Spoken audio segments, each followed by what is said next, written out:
Good morning, evening, or afternoon, everybody. It's Kaghoe coming at you with another video. So today I'm going to be walking you through the best leatherworking specializations and pretty much everything you can do with leatherworking, as well as what I chose to do and why I chose to go down this path. However, with all these crafting professions, there are many paths that you can go down, so we'll definitely have to cover each and every one of those. But before we get into the video, be sure to like, comment, and subscribe. Everything you guys do helps my channel grow, helps me get discovered, and helps me help as many people as possible, which is the entire point of my channel. So without further ado, let's get into the video.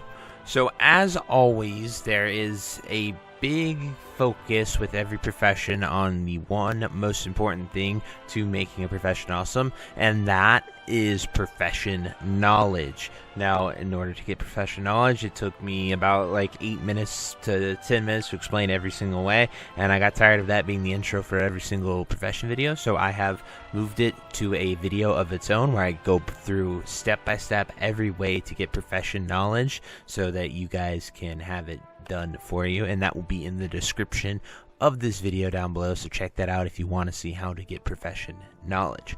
But anyway, let's get right into leatherworking. So we're going to talk about specializations and pretty much what leatherworking can give you. So as always with most of these crafting professions, there are sort of three ways you can go down. You can go down the mass produce, sort of make a bunch of hides, reagents, and try to make those as great quality and multi-craft them. There is the making epic gear, where you pretty much specialize in a specific type of armor, whether it's leather, mail. For example, you'll make like leather gloves or mail chest pieces, something like that. And then the third one is focusing on like consumables, as well as some niche unique pieces that are either recipes that you have to go and collect, or just something that can be really hard. And that one requires you to also actively spam trade chat and stuff to make a profit and get your name out there as a leather worker.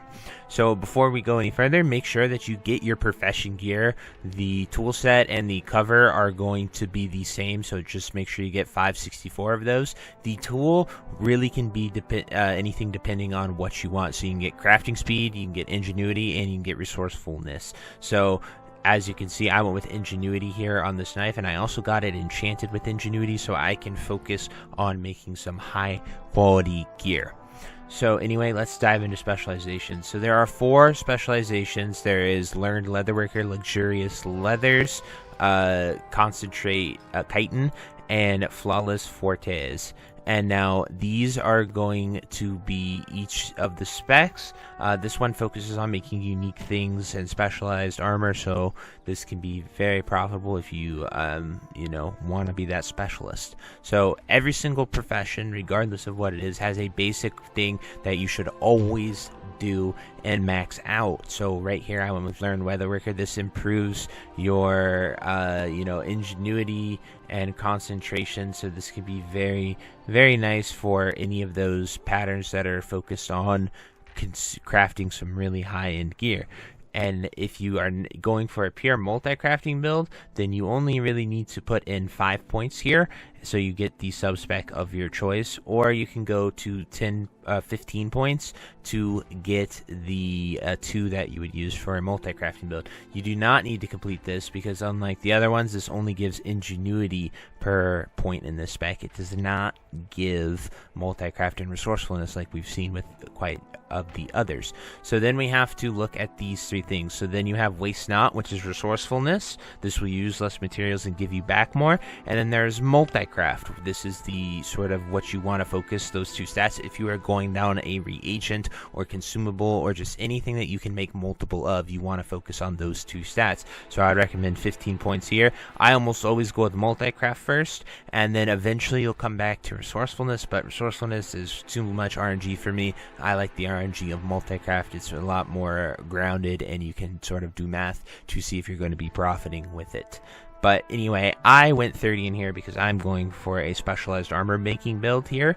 And then I also went 30 into concentration, so I can then get a lot more concentration to use to make some amazing pieces of gear. So then the next 2 specs, this is luxurious leathers. If you wanted to specialize in making leather tunics, hoods, shoulders, armbands, you would go down this side. If you want to go into boots, wrists, gloves, and legs, you would go down this side of the tree. This is really up to you. I would recommend putting in at least 10 into this first one to get your spec, and then I would go to whichever one you want. Definitely want to put 30 in these so you can use your finishing reagent on these leather patterns, and then you could broadly go towards these 4 so you can get all of these done. With concentration, you probably could start to specialize in these. It really depends on the level of gear you are trying to make, but for season 1 and preseason right now, you can get away with just going with 10 here and then 30 in this. Inverse of this, if you wanted to go over here on this side of the tree, you would put 30 into this tier 2 one, so 10, 30, and then any of these pieces of gear. To make the 606, you do not need this at this time to really specialize. The reason you do this is so you can get those finishing reagents to boost your skill to get there, so the finishing reagent plus the concentration is enough to do it.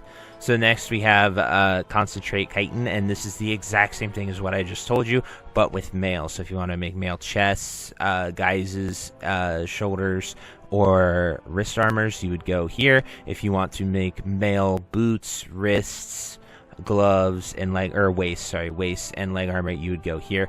And pretty much it is the exact same thing. You would go 10 into this to pick one of the sub specs, and then you would go 30 into this tier 2 one, and then you would go in whatever one you really want to make. That is up to you, but it's to get those finishing reagents. Same exact thing on this side, so the gear crafting is very similar. And now we're going to the final one, which is Flawless Fortes, and I put 30 into here because this helps you a lot for making these, and you get a lot of ingenuity, resourcefulness with this stat, as well as +1 skill point for making any of these specialty crafts.